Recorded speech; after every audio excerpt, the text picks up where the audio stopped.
Good morning students. Our today's topic is Gauss law. तो Gauss law समझने से पहले एक बार हम इलेक्ट्रिक फ्लक्स रिवाइज करते हैं. What is electric flux? The total number of electric field lines crossing a given area is called electric flux. और Gauss law जो है वो इलेक्ट्रिक फ्लक्स के बारे में ही बताता है, but for a closed surface. अगर आप एक क्लोज्ड सरफेस लेते हो, वो क्लोज्ड सरफेस कैसी भी हो सकती है, वो स्फेरिकल भी हो सकती है या किसी भी इरेगुलर शेप की भी हो सकती है. तो गॉस लॉ क्या कहता है कि इस क्लोज्ड सरफेस के लिए जो इलेक्ट्रिक फ्लक्स होगा वो एक्चुअली में किसके इक्वल होगा, 1/ε0 times of total charge enclosed in the closed surface. अगर इस क्लोज्ड सरफेस के अंदर Q चार्ज है तो वो Q/ε0 जो होगा वो किसके इक्वल होगा, इलेक्ट्रिक फ्लक्स के. तो कौन सा चार्ज रिस्पॉन्सिबल है, जो कि इनसाइड है क्लोज सरफेस के, जो आउटसाइड है इस क्लोज सरफेस के वो चार्ज रिस्पॉन्सिबल नहीं होगा फॉर इलेक्ट्रिक फ्लक्स. क्यों नहीं होगा?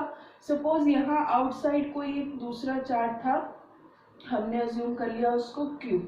अब ये Q चार्ज जो है इससे एक इलेक्ट्रिक फील्ड लाइंस प्रोड्यूस कर रहा होगा. आपको पता है चार्जेस जो है वो इलेक्ट्रिक फील्ड लाइन प्रोड्यूस करते हैं. पॉजिटिव चार्ज की इलेक्ट्रिक फील्ड की डायरेक्शन आउटवर्ड्स होती है और नेगेटिव चार्ज के लिए इनवर्ड्स.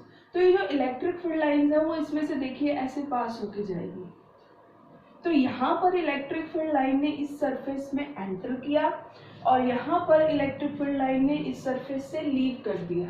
यहाँ पे एंटर किया और यहाँ पर लीव. तो ये कोई भी नेट इफेक्ट इसमें शो नहीं करेंगे. सिर्फ कौन इसमें इलेक्ट्रिक फ्लक्स का नेट इफेक्ट शो करेगा, जो चार्ज अंदर है. मीन्स अगर अंदर पॉजिटिव चार्ज है तो उसके लिए इलेक्ट्रिक फील्ड की डायरेक्शन क्या होंगी, ऐसे आउटवर्ड. तो इलेक्ट्रिक फील्ड लाइंस बाहर जा रही हैं. ऐसा नहीं है कि अंदर भी आ रही है और बाहर भी जा रही है. तो अंदर आने वाली क्या हो गई, पॉजिटिव. बाहर जाने वाली हो गई नेगेटिव. अगर हम इनका सम करेंगे, नेट इफेक्ट काउंट करेंगे तो पॉजिटिव नेगेटिव क्या हो जाएगा, 0. बट जो सिर्फ बाहर जा रही है या सिर्फ अंदर आ रही है उनके लिए ही नेट इफेक्ट शो होगा. बाकी सब के लिए क्या होगा, 0, जो चार्जेस आउटसाइड है. और नेट चार्ज की बात क्यों कर रहे हैं हम, ये तो अभी हमने एक ही चार्ज यहाँ अज्यूम किया. सपोज कोई और चार्ज भी होता है, ये Q है, यहाँ पर हम एक Q1 ले लेते हैं, एक Q2 ले लेते हैं. तो आपको पता है जब भी एक सिस्टम में बहुत सारे चार्जेस हैं तो नेट चार्ज जो उस सिस्टम को होगा उसी के अकॉर्डिंग इलेक्ट्रिक फील्ड यहाँ पर बनेगा और उसी इलेक्ट्रिक फील्ड के अकॉर्डिंग क्या आएगा, इलेक्ट्रिक फ्लक्स आएगा. तो ये बात आपको समझ में आ गई फॉर ए क्लोज्ड सरफेस. इसको एक बहुत अच्छे एग्जांपल से समझते हैं. आपने एक बहुत बड़ी सी बॉल है और उसके अंदर सपोज आपने कोई बल्ब लगा रखा है और इतनी ऐसी क्लोज सरफेस है कि उस बल्ब की जो लाइट है वो बिल्कुल भी बाहर नहीं आ रही. तो ऐसी सरफेस को हम क्या बोलेंगे, क्लोज्ड सरफेस. तो जो भी इलेक्ट्रिक फ्लक्स क्रिएट हुआ उस बॉल के अंदर वो सिर्फ किसकी वजह से हुआ, जो बल्ब उस सरफेस के अंदर था. यानी कि इलेक्ट्रिक फील्ड जो जनरेट होगा वो सिर्फ और सिर्फ जनरेट होगा because of charges inside the surface. तो इसको अब हम स्टेटमेंट में समझ लेते हैं. What does Gauss law states? It states that the total electric flux, that means closed surface integral of electric field. आपने प्रीवियस वीडियो में समझा था कि इलेक्ट्रिक फ्लक्स क्या होता है, E vector dot A vector. लेकिन अब वो क्या बोल रहे हैं कि इसका इलेक्ट्रिक फील्ड का आपको क्लोज्ड सरफेस इंटीग्रल करना है. क्लोज सरफेस इंटीग्रल मतलब इंटीग्रेशन करना है but for a closed surface. तो इंटीग्रेशन के ऊपर ऐसे बीच में ऐसे सर्कल लगाने का मतलब है आप पूरी सरफेस की बात कर रहे हो, क्लोज सरफेस की.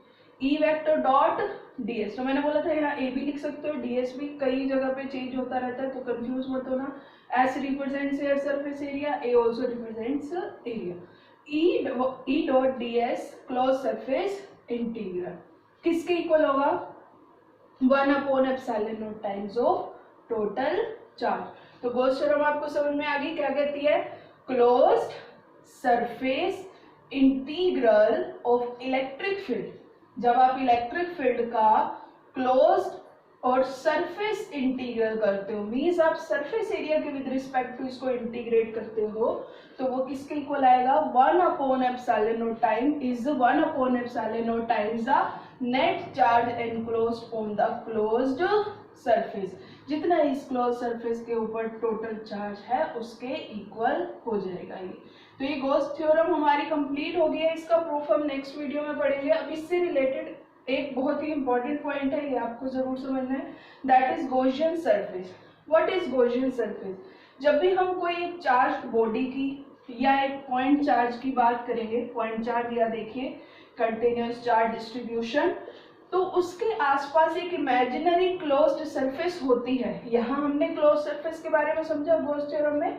अब वो कह रहा है कि जितने भी बॉडीज है जिनमें भी चार्जेस फ्लो हो रहा है या आप उनके ऊपर चार्ज अगर डिस्ट्रीब्यूट करते हो तो उनके आसपास एक इमेजिनरी क्लोज्ड सरफेस बन जाती है और उस सरफेस को हम क्या कहते हैं, Gaussian surface. So what do you mean by Gaussian surface? Gaussian surface around a point charge और continuous charge distribution is an imaginary closed surface at every point of which electric field intensity is same। ये point बहुत important है, ये हमें symmetry के बारे में बताता है। हमें जो सरफेस लेनी है, ऐसे नहीं अपनी मर्जी से कोई भी एक सरफेस हमने अज्यूम कर ली किसी भी चार्ज बॉडी के अराउंड, हमें वो सरफेस लेनी है, वो इमेजिन करनी है क्लोज सरफेस जिस पे हर पॉइंट पे इलेक्ट्रिक फील्ड इंटेंसिटी क्या हो, सेम हो। जैसे कि एक पॉइंट चार्ज के लिए क्या होती है उसकी स्फेरिकल सिमेट्री, एक स्फीयर होती है, मींस एक ऐसी सरफेस जिसके हर पॉइंट पे उसकी इलेक्ट्रिक फील्ड इंटेंसिटी सेम। जैसे कि आपको पता है ये एक स्फीयर हो गया, तो ये इसकी रेडियस, अब आप यहाँ से लो, यहाँ से लो, यहाँ से लो, यहाँ से कहीं से मर्जी भी लो, रेडियस क्या है, सेम। अगर डिस्टेंस सेम है तो आपको पता है E is inversely proportional to R square. तो इलेक्ट्रिक फील्ड अगर R सेम है हर पॉइंट पे, तो हर पॉइंट पे जहां भी आप इस स्फीयर पे मेंशन फाइंड आउट करोगे इलेक्ट्रिक फील्ड क्या होगा, सेम। तो ये सरफेस जो है वहां पर electric field intensity point charge के लिए हमेशा क्या रहेगी, सेम। तो हम इसे इसकी क्या बोल देंगे, गॉसियन सरफेस। समझ में आए बच्चों? एक ऐसी सरफेस किसी भी पॉइंट चार्ज के या किसी भी बॉडी के अराउंड जिस पे हर पॉइंट पे उसकी इलेक्ट्रिक फील्ड इंटेंसिटी सेम हो, उसे हम क्या कहेंगे, गॉसियन सरफेस। ऐसे ही 3 केसेस मैंने और लिया हुआ है। फर्स्ट मैंने लिया एक infinitely long line of charges, जैसे ये एक लाइन है बहुत लंबी सी, मैंने इसको, एक बहुत बड़ी लाइन है, मैंने इसको छोटा सा भी इतनी दिखा सकती हूँ मैं आपको, तो इसके ऊपर मैंने पूरा का पूरा पॉजिटिव चार्ज डिस्ट्रीब्यूट कर दिया। तो मुझे इसे डाइपोल समझ लो या एक पॉजिटिव चार्जेस से डिस्ट्रीब्यूटेड एक लाइन समझ लो। तो इसके बिल्कुल सिमेट्री में मुझे एक इमेजिन करनी है सरफेस, एक ऐसी सरफेस जिससे हर पॉइंट पे इलेक्ट्रिक फील्ड इंटेंसिटी क्या निकले, सेम निकले। तो उसे मैं इसकी क्या कहूंगी, गॉसियन सरफेस। तो वो क्या हो सकती है, एक बिल्कुल लाइन के लिए, तो वो लाइन के लिए जो गॉसियन सरफेस बनेगी वो एक्चुअली में कैसे बनेगी, सिलेंड्रिकल। कैसे बनेगी, आप एक बार यहाँ देखिए, जैसे ये एक ग्लास है, इतना ही ग्लास है मेरे पास कांच का, आपने इसे बिल्कुल सेंटर में रखा। जैसे ही आपने इसे सेंटर में रखा, आप इसे देखिए, ऊपर से देखिए, साइड से देखिए, आपको हर पॉइंट पे डिस्टेंस क्या लगेगा, सेम। तो डिस्टेंस सेम, वही बात है यहाँ पर, अगर हर पॉइंट पे डिस्टेंस सेम है तो इलेक्ट्रिक फील्ड भी क्या होगा, सेम। तो एक लॉन्ग लाइन ऑफ चार्जेस के लिए जो आपके पास एक सिमेट्री, एक क्लोज्ड सरफेस जो बनेगी जिस पर हर पॉइंट पे इलेक्ट्रिक फील्ड सेम हो सके, वो कौन सी हो सकती है, सिलेंड्रिकल हो सकती है। तो ये आप इसको डाइपोल के लिए भी समझ लो, डाइपोल के लिए भी सेम होती है स्फेरिकल, ये सिलेंड्रिकल सिमेट्री होती है, और एक लॉन्ग लाइन ऑफ चार्जेस के लिए। सेकंड है for a plane sheet of charge. अब इसके लिए क्या हो सकती है, एक प्लेन शीट के लिए हम स्फेरिकल नहीं ले सकते। क्यों? क्योंकि अगर आप स्फीयर ड्रॉ करोगे, देखो मैं थोड़ा रफ ड्रॉ कर लेती हूँ, तो देखो यहाँ से डिस्टेंस इसका कम, यहाँ इसका डिस्टेंस क्या हो गया स्फीयर से ज्यादा। आप एक स्फेयर के अंदर सपोज आप एक ऐसे प्लेन शीट यहाँ पर रखना चाह रहे हो, तो देखो कहीं पर इसका डिस्टेंस ज्यादा होगा, कहीं पर इसका डिस्टेंस क्या होगा, कम होगा।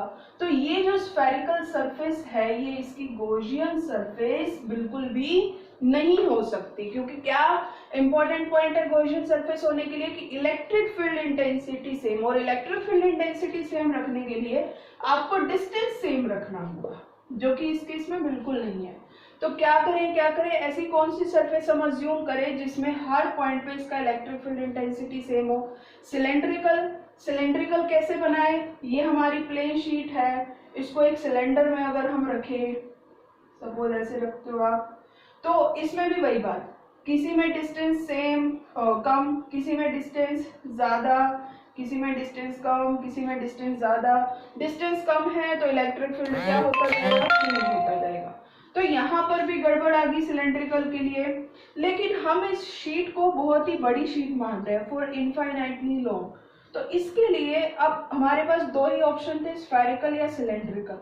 तो सिलेंड्रिकल ही इसमें बनाते हैं, लेकिन कैसे बनाते हैं उसके लिए आप फिर यहाँ देखो, ये आपकी एक प्लेन शीट है, शीट मतलब लेंथ ब्रेड, और ये आपने बहुत ही थिन इनफाइनाइटली प्लेन शीट ले ली, और इसके लिए हमारी जो गॉसियन सरफेस होगी, जो इमेजिनरी क्लोज सरफेस होगी, वो होगी सिलेंड्रिकल। और वो कैसे होगी, इसमें से देखिए इस तरीके से ऐसे पास होगी सिलेंडर, बिल्कुल सेंटर में से पास होगी। और जब आप इस गॉसियन सरफेस से इस प्लेन शीट का जहां से भी डिस्टेंस लोगे, हर पॉइंट से क्या आएगा, सेम आएगा। और डिस्टेंस अगर सेम आएगा तो इलेक्ट्रिक फील्ड इंटेंसिटी भी सेम आएगी, और इलेक्ट्रिक फील्ड इंटेंसिटी सेम आएगी तो इट मींस गॉसियन, तो यही हमारी क्या हो जाएगी, गॉसियन सरफेस। लास्ट पॉइंट है, for a conducting and non conducting sphere, conducting हो या नॉन कंडक्टिंग इसकी और स्पेशलिटीज हैं, वो हम बाद में समझेंगे। अभी आप सिर्फ समझो कि ये एक स्फीयर है, ये स्फीयर कंडक्टिंग होगा तो चार्ज सारा सरफेस पे आ जाएगा, और अगर ये नॉन कंडक्टिंग होगा तो सारा चार्ज अंदर ही रह जाएगा, वो बाद की बात है। तो इसके लिए कौन सी गॉसियन सरफेस हो सकती है, तो स्फीयर के लिए एक स्फीयर ही क्या हो सकती है, गॉसियन सरफेस, क्योंकि इसमें भी हर पॉइंट पे देखिए डिस्टेंस क्या है, सेम, डिस्टेंस सेम तो electric field same, electric field same, तो यही हमारी क्या है, गॉसियन सरफेस। तो ये आपको तीनों बातें ध्यान होनी चाहिए, क्योंकि गॉस थ्योरम अभी स्टार्ट हुई है और इसकी एप्लीकेशंस हैं, इसकी टोटल 5 एप्लीकेशंस हैं, और 5 एप्लीकेशंस में आपको ये तीनों चीजें याद होनी चाहिए कि एक पॉइंट चार्ज के लिए गॉसियन सरफेस कैसी होगी, स्फेरिकल। एक लॉन्ग लाइन ऑफ चार्जेस के लिए गॉसियन सरफेस कैसी होगी, सिलेंड्रिकल। एक प्लेन शीट ऑफ चार्ज के लिए गॉसियन सरफेस सिलेंड्रिकल, बट वो इस तरीके से पास होगी। और कंडक्टिंग और नॉन कंडक्टिंग या कोई भी स्फीयर, उसके लिए गॉसियन सरफेस कैसी होगी, स्फेरिकल होगी। So okay student, that is it for today.